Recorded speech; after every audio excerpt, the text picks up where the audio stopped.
Alright guys, my name is Shervin, welcome to my channel. In this video, we're going to talk about how you can improve your credit score as fast as humanly possible. Now, credit score is basically a score that credit providers give you, which reflects how good you are at managing credit. For example, if you're someone who always pays off their credit cards on time, you're seen as a much lower risk to credit bureaus compared to someone who is always missing their payments. And of course, the reason why your credit score is so important is that anytime you apply for a new line of credit, whether it's a car loan, a house mortgage, a new credit card, these companies essentially look at your credit score, and based on that, they determine how risky you are as a borrower and how risky of an investment you're going to be to them. Because think about it, when they're lending money, they much prefer to give it to someone who is always going to be reliable and always pay them back on time, rather than someone who's not going to do that. And of course, the higher your credit score, not only are you more likely to get accepted for these loans, but you also find that they offer you much better interest rates and much better payment structures. Because think about it this way, if you are someone who has a higher credit score, you're someone who's reliable and is going to always pay them off in time.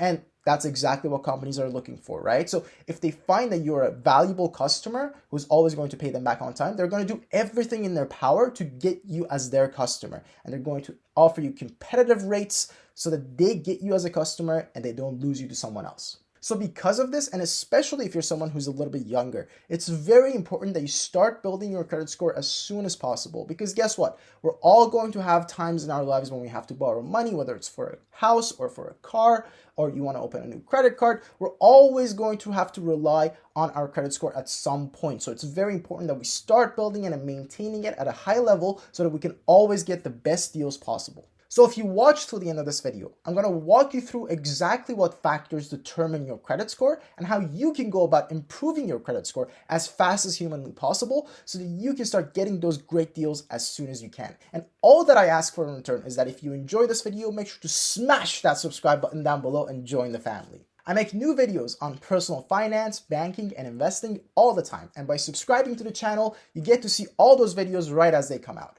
Also, every subscriber makes a big difference for me, and I really appreciate your support. Now, with that out of the way, let's get right into what factors determine your credit score. And the first one that we need to talk about is payment history.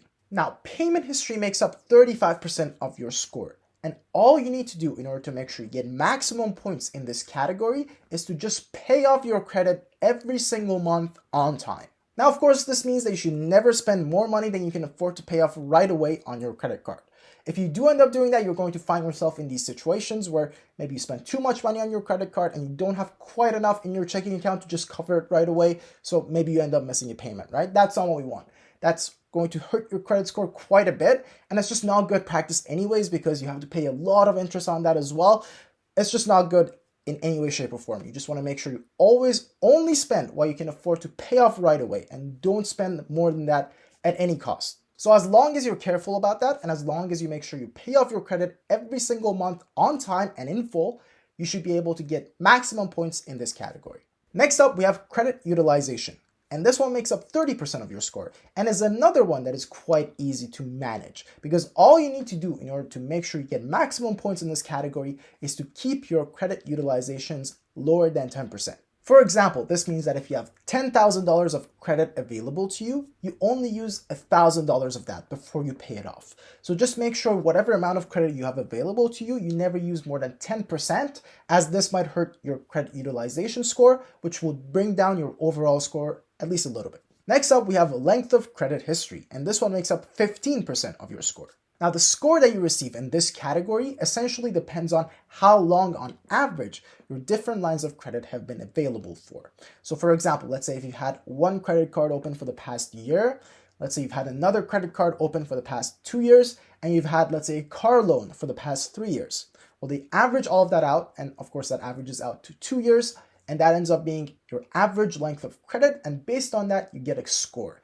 Essentially, the longer your average length of credit, the higher score you will get in this category.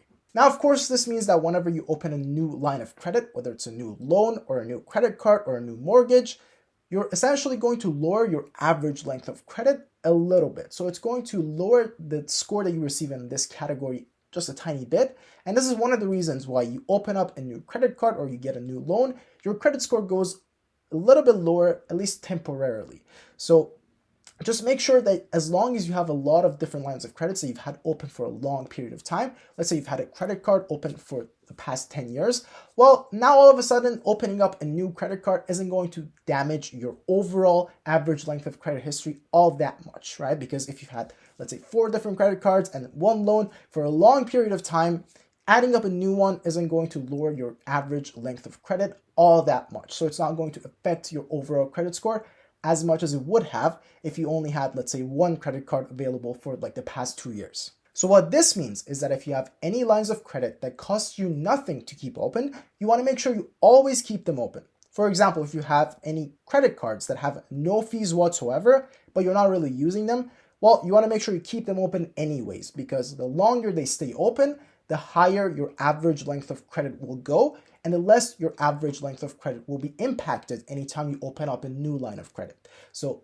any no-fee credit cards that you have that you're not even using, that you're thinking about maybe canceling, don't cancel them. Just hold on to them, put them away. Like, you don't even have to use them or anything. You just, as long as you keep them open, you end up getting a better and better score in this category. Now, the next category is credit mix, and this one makes up 10% of your score. Now, the more you have different types of credit available to you, the higher your score will be in this category. Essentially, let's say if you have some credit cards, you have a car loan, you have a home mortgage, that's like 3 different types of credit that you have available to you. And as a result of that, you're going to receive a higher score in this category as you're showing that you can manage different types of credit just as well as each other. Now, of course, this one is not as impactful as the other ones, and it's not as easy to do as the other ones, right? Like, maybe you're not in a position to get a car loan or a home mortgage, right? You shouldn't just go and get them in order to improve your credit score. So this one, even though it's there and it's good to know about, it's not really one that you want to worry about too much. And of course, the last factor that determines your credit score is new credit. And this one makes up 10% of your score. Now, the score that you receive in this category is determined by how often you've opened up new lines of credit in the past 3 to 6 months. If you haven't opened up anything new in the past 6 months, then you're going to receive full marks here.